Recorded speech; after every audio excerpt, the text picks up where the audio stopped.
Okay, hey there guys. Just got here with Jesse here at the Trek Bike Store tonight, and we've got his bike up in the stand. We're going to look at a few sort of really basic, essential mechanical things to keep your eye on though, if you're a new rider or not. Things that just keep the bike working safely for your rides, okay? For totally new riders, one thing we see a lot here is people don't really have any idea about tire pressure. So a really rough rule of thumb, no pun intended, is if you can squeeze the tire with your fingers and it will deform considerably, that is too soft. That's way too soft. So right now Jesse's got about 40, 50 PSI in this tire, and we're going to be running close to double that. So it's definitely a little too soft. If you can squeeze it with your fingers alone, too soft. Okay?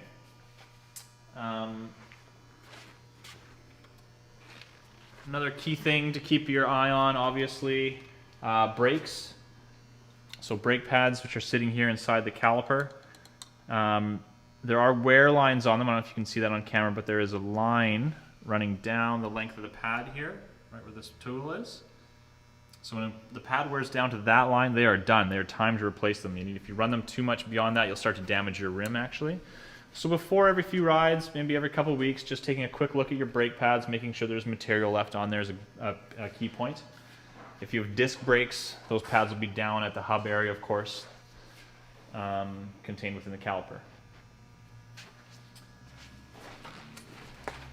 And then another thing we see all the time here is when it comes to people's chains, 90% of the time we see people either under oil or over oil them. It's very rare that someone kind of gets the correct amount on there.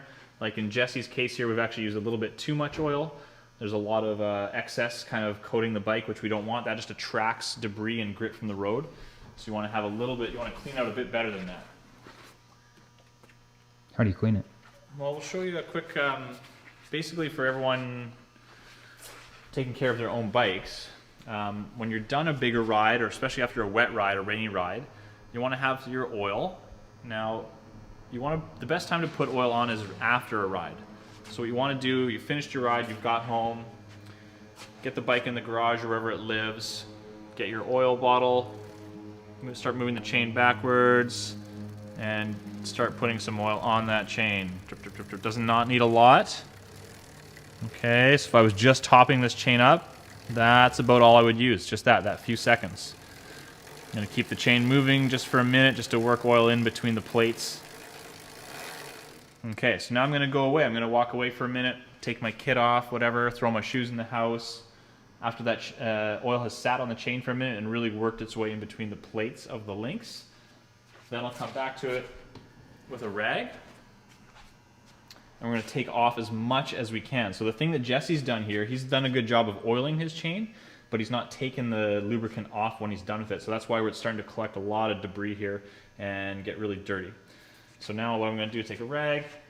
Same thing, I want the chain to be moving backwards. I can do this by just leaning the bike up against something. Of course, you don't need a stand. We're just going to wrap the chain with a rag and try and take off as much of that oil as we can now. If you see just a thick blotch of oil, it's still too much. You want to keep going until it starts to appear a little more faintly on the rag. Still, we got lots on there. Yeah, sorry. How dare you, Jesse? How dare you? So we're still pretty dark.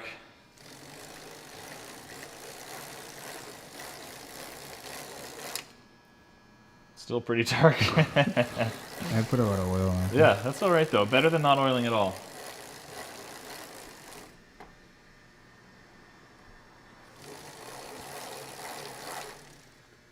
Okay, now we're getting there. So there we go. Now it's starting to appear a little bit more faintly on the rag as opposed to when we first started. And the chain looks a lot cleaner now. Not nearly as much oil coming off it now. So another rough rule of thumb is if you rub your finger along the chain, if you can see two distinct lines from each side of the chain, that's pretty close to well oiled. If you just have one thick solid blotch of oil, it's too much. So we're getting there now.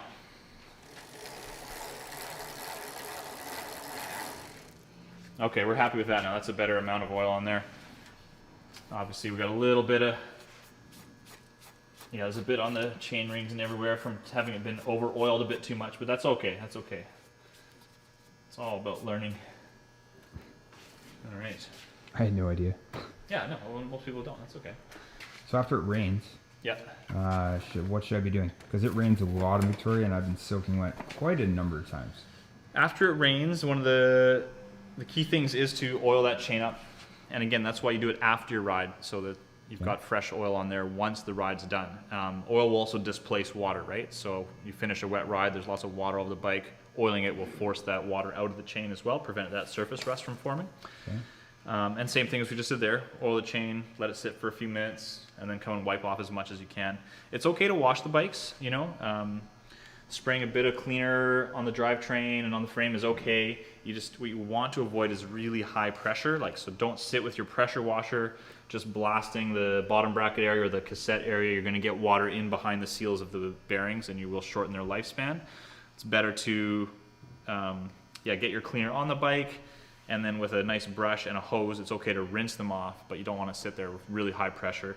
We use a pressure washer here, but that's before we're about to tear a bike down and really work on it thoroughly. So, the other thing I had is when I'm riding really wet terrain, I find that it's incredibly hard to brake.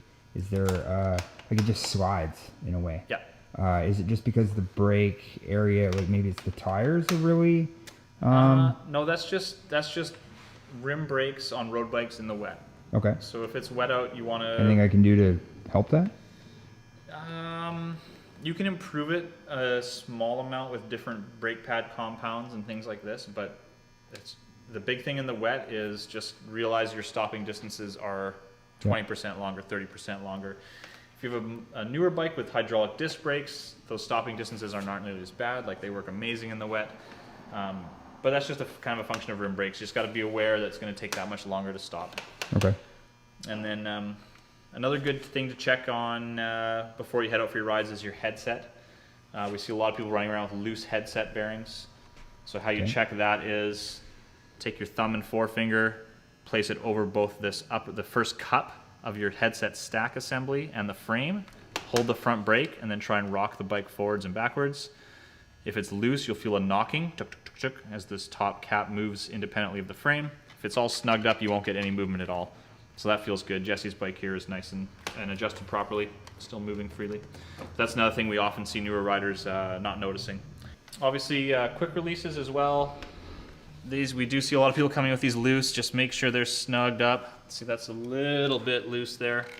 Should be difficult to close, but not impossible. So you have to put a little bit of force into it. Shouldn't pop. That's pretty good now. Shouldn't come apart too easily.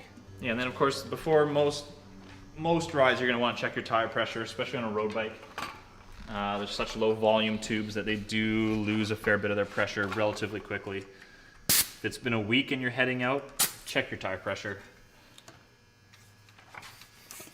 So Jesse was down to around 50 PSI there.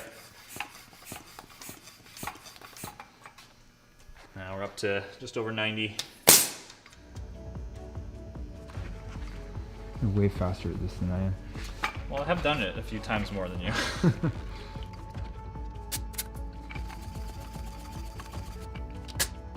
There we are.